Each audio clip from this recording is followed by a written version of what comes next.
Jack Monroe. First time up here. Give her a hand.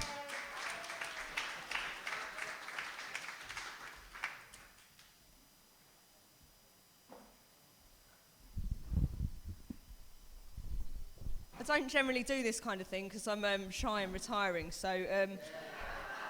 Oh no, fuck off. I really am shy and retiring. I really, really am.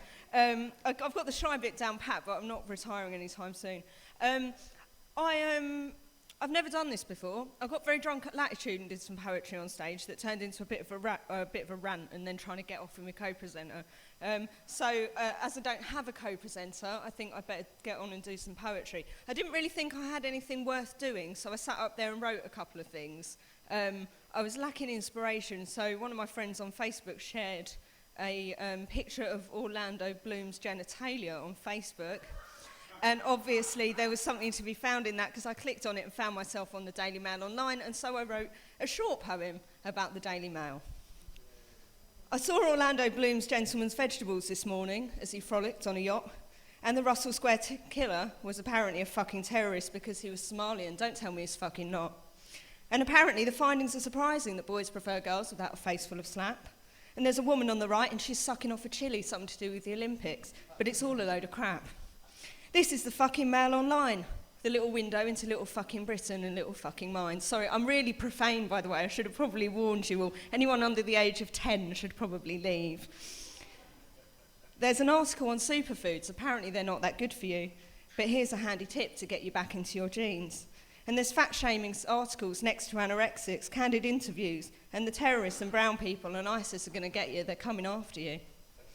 And there's single mothers and they're popping out kids like piglets.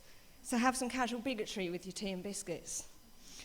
One of the Kardashians has been in a car crash, and then that's not me just putting out a promo for her show. Did you know rice gives you, I can't even read my own writing, rice gives you a wrinkled, saggy face, and unmarried women still don't know their place, and Katie fucking Hopkins is having a fucking moan. There's a warning to you skinnies, you're all probably diabetic, and Kate Moss's little sister falls out of taxis paralytic. And Clint Eastwood just wants the freedom to be racist. And 500,000 childhood rapists are covered in bikinis, so you better all forget it, because this is the Mail fucking Online, a little window into Little Britain for little fucking minds.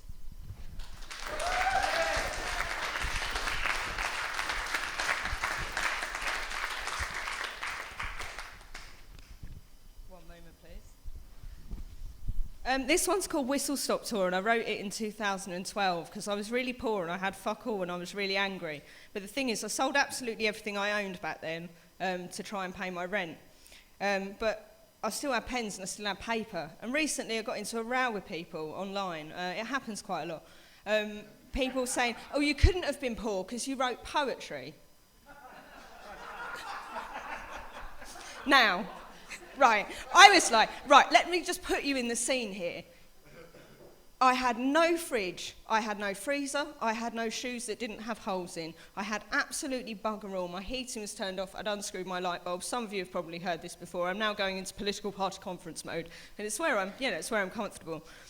I had absolutely nothing, but I had pens and I had paper, so I wrote poetry because it was something to do, and moving your hand around keeps you warm, and the other thing you can do all night is wanking, but when you've got a 2-year-old, there's one of them you can do in front of them and one of them you can't, so you sort of pick your moments. So I wrote poetry, and a lot of it's quite angry, and a lot of it's quite visceral, and a lot of it's really quite, a bit like me really, a bit scruffy around the edges.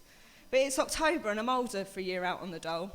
I've got a sweater on, I've got my heating off, there's a chill right to my bones. There's no fairy tale or wonderland here on the other side. I don't think that you'll understand just where my dreams all died. I've got a letter here to David penned, Teresa will cast aside. Show me your broken policies and promises and I'll show you what it's like to be unsurprised. Can you smell the salt and sugar of the obsolete fairground rides? Could you walk inside my shoes in dead straight lines? Could you be lonely all the time? Welcome to a whistle-stop tour of fucking up everything. Welcome to a week in the life of me.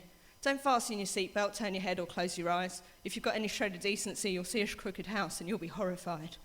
Welcome to a whistle-stop tour of fucking up everything. Welcome to brave faces in strange places and raising families on the dole, in bread and jam and hunger pangs of people who'll tell you how far you'll go and how much you've grown. I've got an unelected leader who says we're in it together, She's got 4 homes and a deputy, and you're sleeping outside in all weathers. I tried to make it work the safe way they said it works, but I'm worked right to the ground. I can't keep coming up again and pulled back down. I can't keep coming up again and pulled back down. Can you smell the salt and sugar of the obsolete fairground rides? Could you walk inside my shoes in dead straight lines? Could you be lonely all the time? Welcome to a whistle-stop tour of fucking up everything. Welcome to the week in the life of me. Don't fasten your seatbelts, turn your head or close your eyes. If you've got any shred of decency, you'd be fucking horrified. Welcome to a whistle-stop tour of fucking up everything. Welcome to a week in the life of me. Don't clap yet, I've not finished, I just need to turn the page. That was really presumptive that you even would, but I'm a dick, sorry, I make absolutely no apology for that.